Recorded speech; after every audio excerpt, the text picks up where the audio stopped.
and just give me a couple of minutes to give them some notes. Oh, and then I'll go over some of the questions you sent in that you wanted us to go over, like what is the most important thing to do to support your immune system and ultimately your brain health? Why is gratitude so important? What supplements do you take and recommend for strong immune system? How do toxins affect the brain, which is, I think, huge? And how do you get a good night's sleep? So we'll go over some of those. If we lead into them, we might come up with some even better stuff. Who knows? But those are the questions I have down. For sure. Perfect. I'm so glad you're here. Okay. I'm going to, it looks like I'm already on record. So hi, Alyssa, it's Jana, and I am here with Alexi Bracey, and we are getting ready to start her episode and feature on Oh My Health, There Is Hope. And I'm just going to read in her bio that you sent me over, and we'll get started. So 3, 2, 1. Hello, and welcome to Oh My Health, There Is Hope. I'm your host, Jana Short, and today I'm here with Alexi Bracey. Alexi's cancer diagnosis saved her life because of her tenacity and determination, spending hours doing research at libraries and bookstores. And again, she was saying this was 20 years ago. So that's how we did our research back then.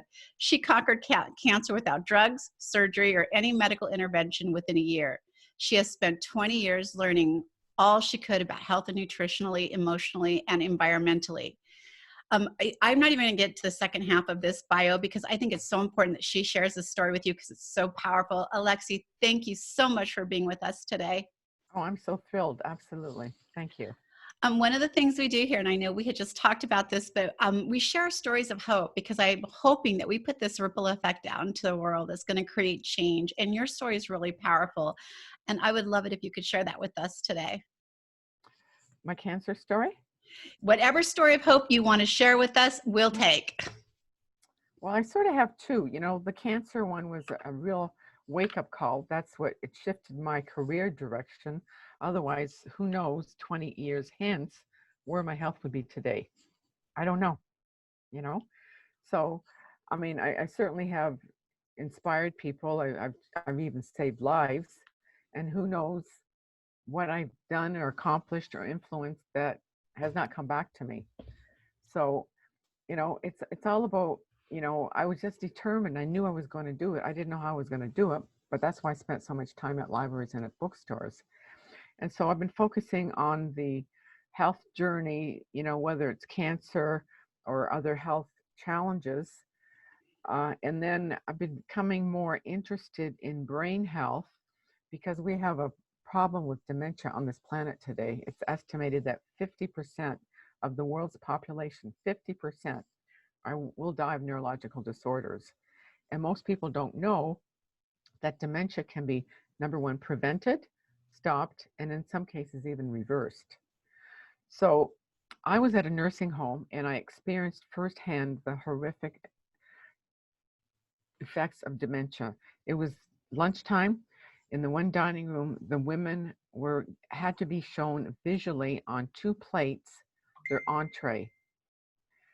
For some, the food had to be cut up, some had to be fed, and some were feeding themselves like a 3-year-old. It just totally broke my heart. And what was even worse was some of these women were even younger than me. And so I started my journey in learning all I can about brain health because we can lay a remarkable foundation for a great brain.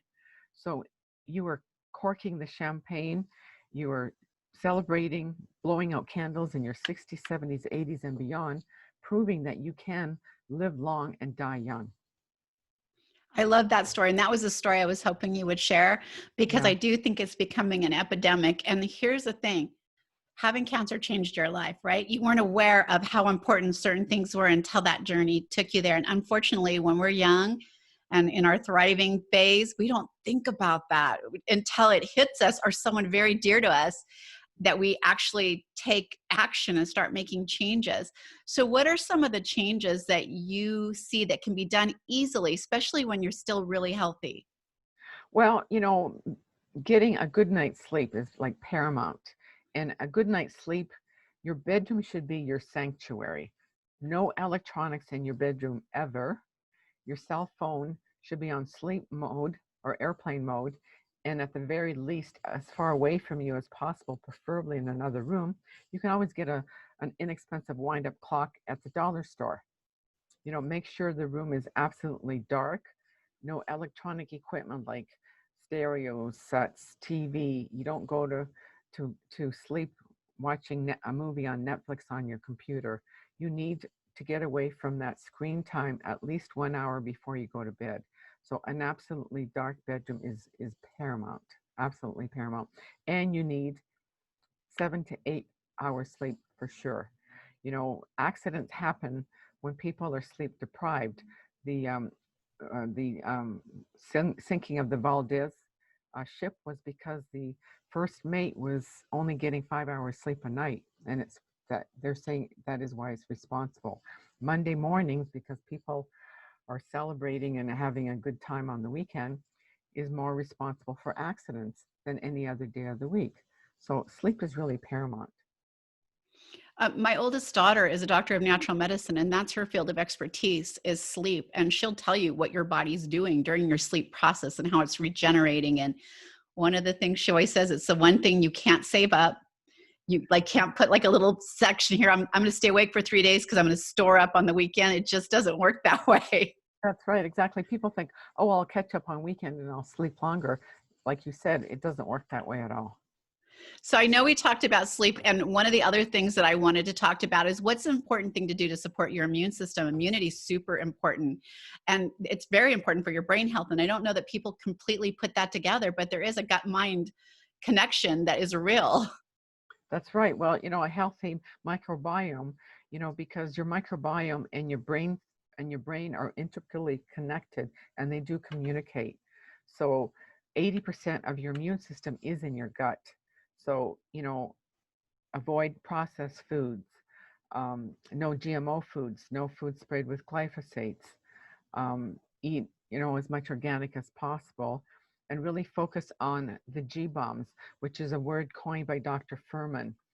It is a diet predominantly eaten by the blue zones, which are the 5 communities of people worldwide that boast to be into their 90s and hundreds with a sharp mind and agile body. So the G bombs, G stands for greens, B stands for beans, O stands for onions and mushrooms and garlic, S stands for seeds, and B stands for berries, in a multicolored variety of vegetables.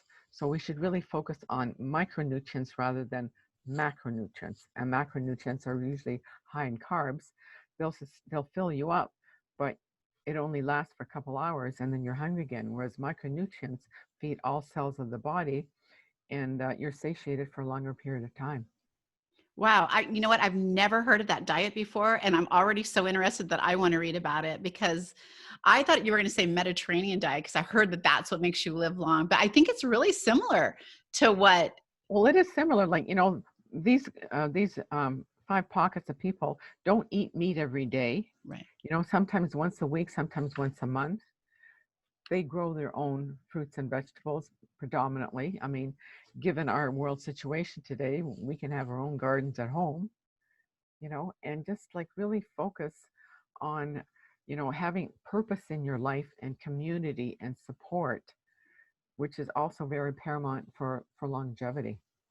Which brings me to the next question I want to ask you. And I think it's a beautiful question. And by the way, these are some of the questions that she wanted to be able to answer.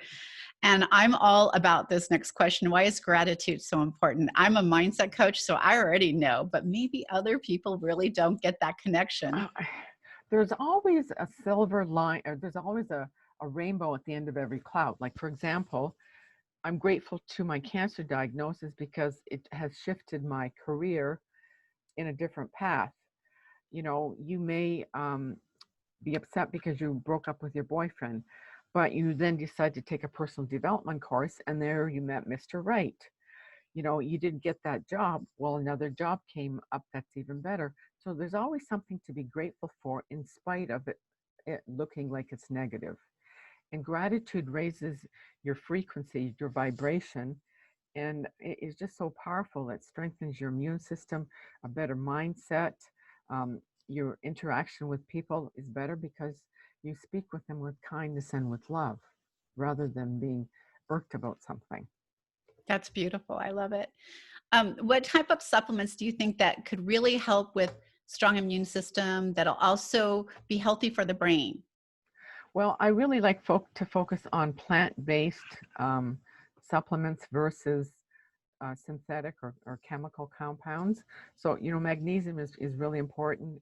K2, your essential fatty acids, I prefer to get them from plant sources rather than fish, because fish is the most toxic flesh protein on the planet. And fish make essential fatty acids from eating seaweed. So go to the source and eat seaweed. Also, um, your sesame seeds, your flax seeds, your chia seeds, they contain essential fatty acids, the ones that you need. You need a good multivitamin, absolutely. I like NAC because it's produces more glutathione, which is really good for brain health. In terms of food, the G bombs. Don't forget dark chocolate for people that are chocoholics. And, it just, you can get so much nutrition from food, but not enough because our soil is so depleted. So, like, you do need to supplement. And it's really a good idea to go to a naturopath and have your nutritional status assessed so you know which ones you need that you may be lacking in. So that brings up a really good point. I have a lot of people who tell me they eat clean, they are like doing everything right, but I can tell right away they have an absorption issue. And a lot of times they are eating clean, but what they're eating today isn't what our grandparents ate years ago.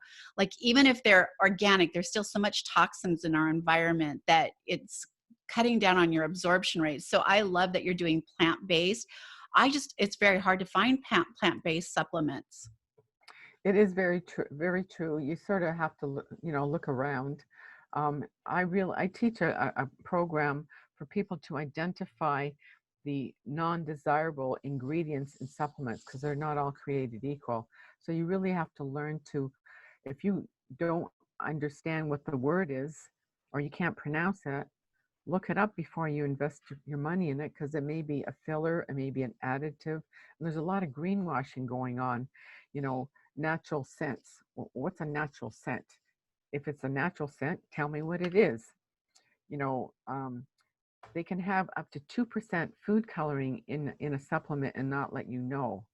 So you don't want that, because the food coloring is not going to be something that's really healthy for you, guaranteed. And then some of the supplements have a better absorbability depending on what it is coupled with. It's best to take supplements in powdered form versus capsule form, because the capsules have additives in it to bind it together. So there's another really art to learning which supplements are the best. So I know that I take all of my supplements either in powder form or liquid form because they're absorbed much better. And I don't have to worry about the capsules and stuff, because that, by the way, was just something I had to learn to do because I have no stomach. And so what's the point of taking supplements if they don't get broken down in the stomach? And so I learned that the best things for you are liquid and powder anyway. So if you can get that into your bloodstream that way, it works so much more efficiently. Right. I start my day with a green smoothie every day religiously, and I put so much food in it. I grow my own sprouts. Um, I will add an avocado, kiwi, wild blueberries, ashwagandha, chlorella, flax seeds, chia seeds, um, pumpkin seeds. Um, I'm missing something, mung beans, and it really sustains me well until lunchtime. And Alexi, it's living food. It's living food. is that the kind of smoothie that can be made in advance, or do they break down? Like, if I wanted to make it and drink it throughout the day, is that something that is only good right when it's made? Yeah, no, you can sip on it throughout the day. Oh, I love that, because some of them you can't. Like, they just break down and they don't work as well. I love when I can keep a bottle in the refrigerator, and every time I have a hunger or something, I just go give my body something really good. Exactly. So, how do toxins affect the brain? And I think this is huge right now. I have a friend over right now. We've been talking about EMFs and all these things that are going around that we really not only don't have a whole lot of control over, we're not even aware that are there. Well, I know Dr. Klinghardt, who's a world authority on dementia, says that glyphosate and Wi-Fi are the two key factors affecting our brain. I mean, there's other ones as well, and most people don't even know what glyphosates are. Glyphosate is the active ingredient found in Roundup, and it has been shown to cause cancer. There are currently 42,000 pending lawsuits against Roundup, owned by Monsanto. Actually, now it's owned by Bayer, for causing cancer. 42,000. I actually read about this. So it takes our legal system and FDA process is very slow moving, because I learned about this 10 years ago. And, you know, I started using peppermint oil in all my gardening and it works like a charm. So, you know, foods that are sprayed with glyphosate: all oatmeal, all grains, beans, legumes, squash, tomatoes, yams, flax seeds, sunflower seeds. So they absolutely have to be organic, because then you're negating any good by eating, you know, fruits and vegetables. And, you know, grains are part of the G bomb, as are beans. So, you know, really be cognizant of what you put into your body, because we are the CEO of our health. Nobody else, just us.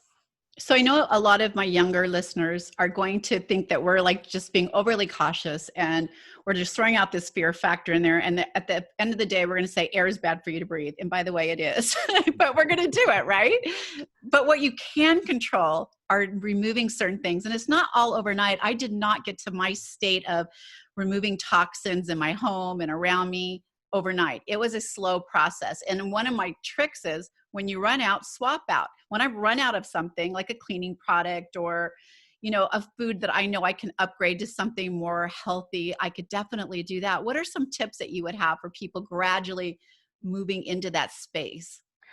The very first thing I would say, I mean, our bathrooms are a little different now because our showers are usually enclosed in glass. But for people that still have the old-fashioned shower where you have the shower curtain, get rid of the plastic shower curtain, because it is very heavily linked to to breast cancer. Wow, I did not know that. Yeah, so you don't need the plastic liner, because it's only the bottom third of the curtain that gets wet and it's going to dry overnight. So if you want to get another replacement for the liner, then at least get a cloth one. That makes sense. I did not know that. So that's news to me. It's crazy the things around our house, again, that we don't see that are toxic, causing us damage over a period of time. And another thing I like to point out is our skin is the biggest organ we have. Everything we put on it, everything we expose it to is getting absorbed into our body. And over several years of exposing it to those toxins, pretty soon you're going to start getting symptoms. Well, absolutely. And one thing most people don't realize, you know, we have an epidemic of thyroid um, problems, especially with women. And iodine is a key mineral that's needed for good thyroid function. And the thyroid, or the iodine receptors, are at war with chlorine, fluoride, bromine, which is found in city water. So you do need some kind of water filtration system. That's good to know. I think that, again, I did not know that. And that's crazy. I knew about the iodine. My husband's a veterinarian, and that's one of the biggest things cats get is thyroid issues. And so they give them iodine or they remove the thyroid. But it's crazy. I did not know that. So if whole water with chlorine, that's not good for you. Mm-mm. We have a salt pool, so hopefully That's right, exactly. hopefully that'll be okay. I don't know anymore. It gets scary. I don't want people to be living in Yeah, fear. well, you know, just do the best you can, and Yeah. a little bit at a time. You know, one new habit every week, or you know, once a month, and just keep on building to it. And then get your family involved, or get a friend involved. You know, you're both going on a challenge. How much can you remove toxins from your home? Eat more healthy, take supplements, have a dark bedroom. You know, just little steps at a time. By the way, it's one of the things before we had our COVID and everything closed down. I was having the hardest time going out to eat because I did not know where they got their food from, how it was packaged, what kind of labeling it was. So I don't know what I'm getting put on my plate. And I became like fearful of putting those foods in. And by the way, you should be fearful of putting foods in that you have no idea where they're coming from, how they were stored, are they fresh? And so I just got happier eating at home. Well, I totally agree. And also, I'm a chef, by profession, but I switched to a plant-based. So I know what goes on behind closed doors in the industry. Restaurants use aluminum pots and pans. Aluminum is linked to Alzheimer's. Oh my gosh, I did know that, but I did not know they all used them. I know they're inexpensive, so they're easy to get. And they're lighter, so you can lift them. Like a big stainless steel stock pot, you wouldn't be able to lift, but an aluminum one weighs weighs less. Wow, it's just as bad as using the Teflon ones that we grew up with. That's right, exactly. That's crazy. So I want to go back to sleep because I think it's really important that people understand, like if you do anything for yourself as self-care, it should be really focusing on getting those hours of sleep that your body needs to heal. And I'm sure you know this, when you're sleeping, your body goes through different phases of healing, right? So that you get the superficial sleep, which is what most of us are getting nowadays.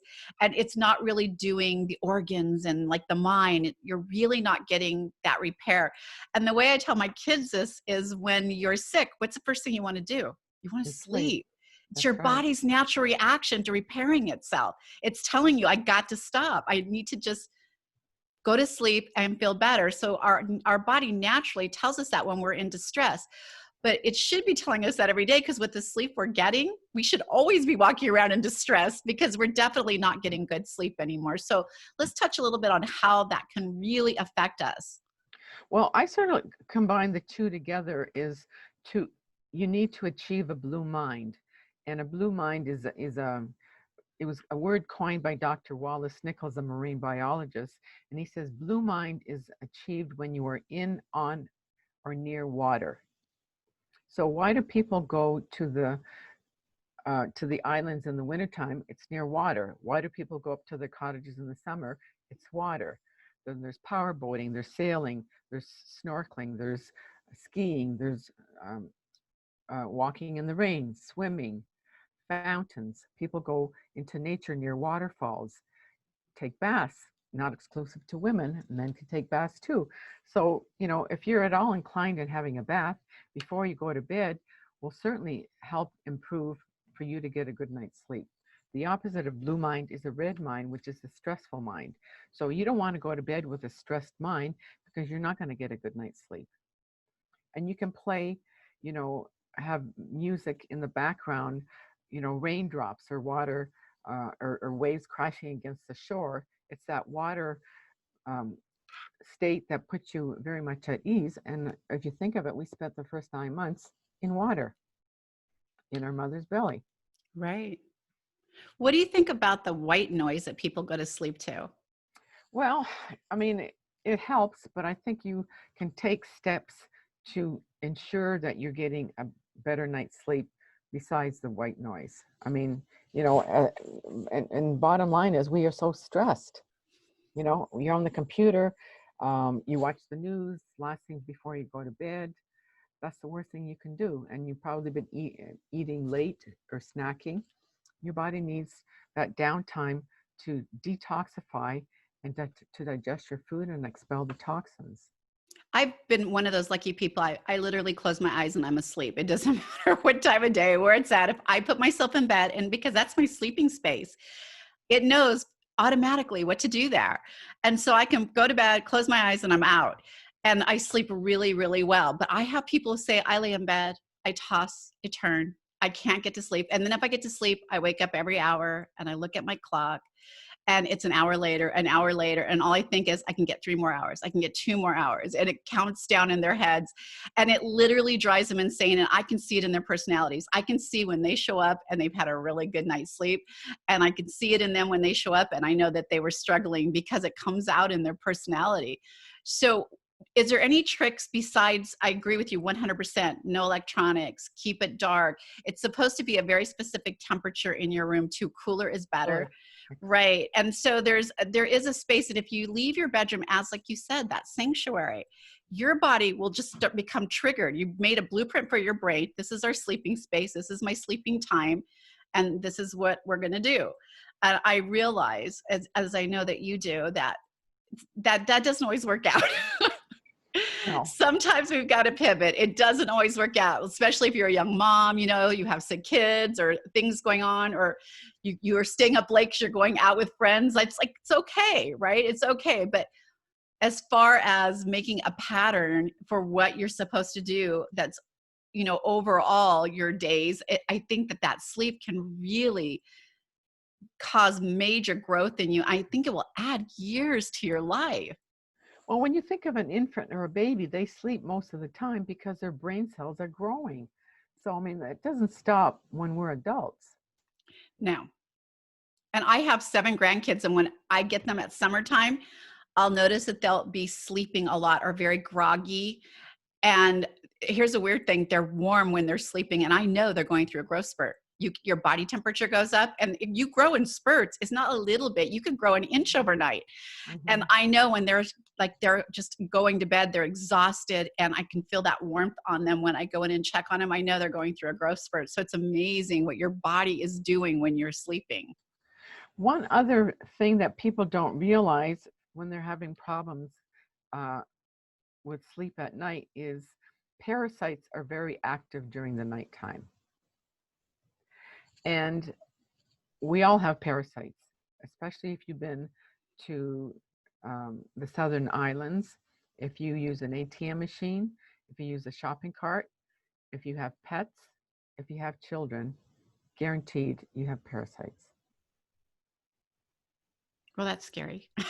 It is. By I the mean, way, you don't want to parasites are think, good. people don't want to think that we have them, but we do have them. Right. We Our all body's have an ecosystem, right? That's right, exactly. Exactly. So if they're more active at night, what does that have to do with sleeping? I don't understand how that connects. Well, they're active, so they're, they're moving around in your gut, so that's interfering with your sleep cycle. Got it. You're right. It would. That makes sense. How do people connect with you? Like, how do you show up and serve your community? I just want to know how they can connect with you. Well, the best suit would be my app, the Whole Health app. So if you have an Android, you type in Whole Health, one word, lowercase. And if you have an iPhone, you type in the Whole Health app. And picture of a head will show up with a brain inside, and it's sort of like it's all in green, sort of a green turquoise color. And I've got lots of articles on there, videos, quizzes. I actually have a quiz on there. Are you at risk for neurological disorders? So, and it has answers on it as well. I think that you will be really surprised, by the way, if you take that test, because I really feel like it's becoming an epidemic. When I used to see much older people, like in their late 80s, 90s, start to get a little dementia. Now it's happening in their 50s, 60s. It's crazy, insane. It has to be something environmental or something that we're ingesting. It's got to be something, because it's all of a sudden, it seems to be everywhere. Well, the thing is, dementia, when it's full blown, 85% of your brain is gone. That's when you have dementia. But it starts in your 20s, 30s, 40s, 50s. Forgetting the occasional item or whatever just pay attention to it. You go into another room. Why did I come here? Because it's all progressive. Have your hearing checked. It's really linked to dementia. Really good, if you can do it, is ballroom dancing, believe it or not. Why is that? Well, I guess you have to really focus on the steps and, following the lead of your partner. It's just sort of the coordination of your feet and moving around and whatever. But it's been shown that ballroom dancing is really beneficial for dementia prevention. But you know what? That makes sense, because I read where puzzles or, those flip cards where you have to remember and flip over, games like that are so good for your right brain, left brain to connect and start moving that stuff through. So that would make sense. With its coordination, it's your brain thinking about doing things that are not natural for you to do. Yeah, like, start a new hobby, a new craft, just to keep that mind stimulated. Well, I think you're a breath of fresh air. I am so glad you came on today. And I want people to really connect with you, because I want you to thrive in your life. I want you to as many years as you're gifted to be here, I want those to be exceptional for you. And doing things like this is going to help you stay longer, but thrive while you're here. So I hope that everyone connects and gets that app. You can find it in the show notes for sure, because we'll definitely have it there. I'm going to go get it because, hey, I'm not young anymore. I got 7 grandbabies. I want to stay here and remember every single thing about them as long as I can. Absolutely. Nursing homes in Europe are more progressive for seniors. One nursing home has a chicken coop. And so all the seniors take turn, playing with the hens, collecting the eggs, keeping it clean. And there's another nursing home where they look after little kittens that have been found. So it gives them a sense of purpose. So you need a sense of purpose in something you are doing. Like your grandchildren keep you young and alive. Everybody needs something, whether it's a pet, whether it's a hobby, whether it's a community you belong to. That's what keeps us young. 100%. Alexa, thank you so much for being here today and sharing with all of us. I think you're amazing. So thank you very much. You've definitely got a fan in me now. Oh, well, thank you so much. It's been an absolute pleasure. Thank you.